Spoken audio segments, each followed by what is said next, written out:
Good morning, everyone, and welcome to our daily word this morning as we begin a new week together. Thanks for joining me and carving out some time to be with me this morning as we continue our journey through our daily word and what it means for us and how we continue to apply it to our daily lives as we live them. You can see it's early. I'm in my office this morning. It's good to maybe find some normalcy in my life. This week we'll see how that works out. Today is daily word number 653, and so thanks for being with me this morning. It's kind of dark and cloudy as usual, but still a good day. I started my morning at Frisch's with my first coffee cup, and now I have a different coffee mug. And you probably know, if you are around me at all, my coffee mug says, "Be careful, or you will end up in my sermon." And so some of you know that to be the case.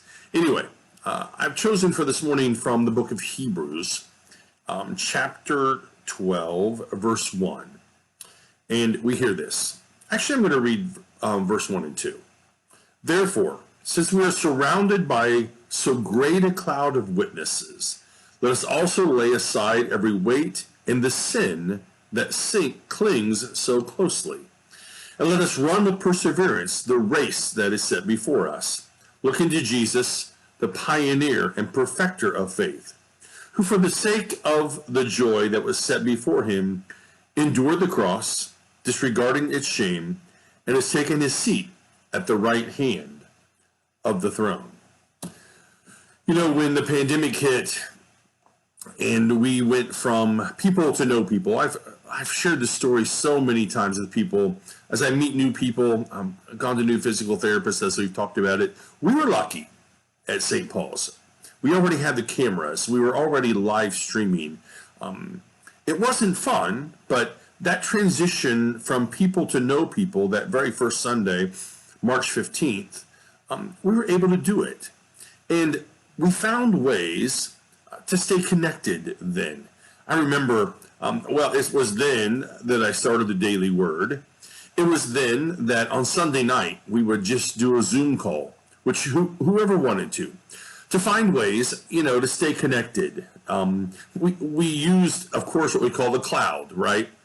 We stayed connected in those kinds of ways. And we tried to do that very intentionally. Our church council meetings were held via Zoom, month after month after month. Other groups that I was in, we held our meetings month after month with Zoom. Some of those continue. We don't meet in person, and it makes a lot of sense, right? We don't have to drive to a meeting. I often have to drive once a month to a meeting in Dayton. That takes me almost an hour to get there for almost an hour meeting for almost an hour drive back. We do that via Zoom now. We're connected via the internet, via the cloud, via this way that, it doesn't work for us. It's not the same as being together, but it is a way for us to stay connected. And we can kind of hang out together. This scripture is kind of a reminder of that. We are connected to each other, even those who've gone before us. Yesterday, right before church, folks were talking to me about that my friend died suddenly last week. My son-in-law lost a really good hunting buddy the previous week at a very young age. Another whose father-in-law died.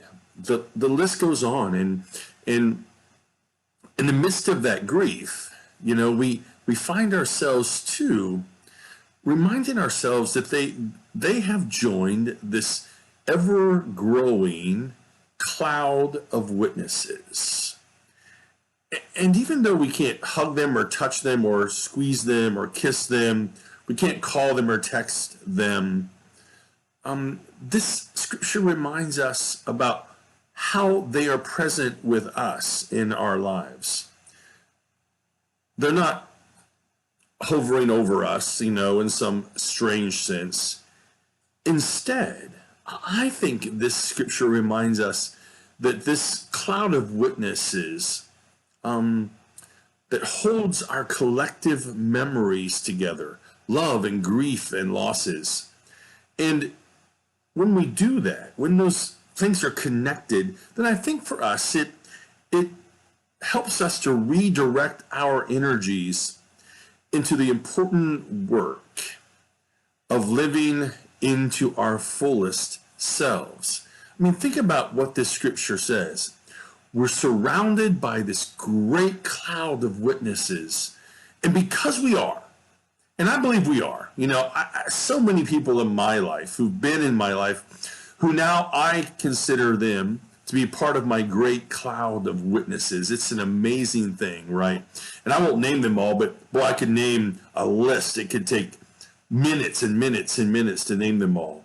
But since we're surrounded by them, the scripture says, we should lay aside every weight and sin that clings so closely and run with perseverance the race set before us. We should endure.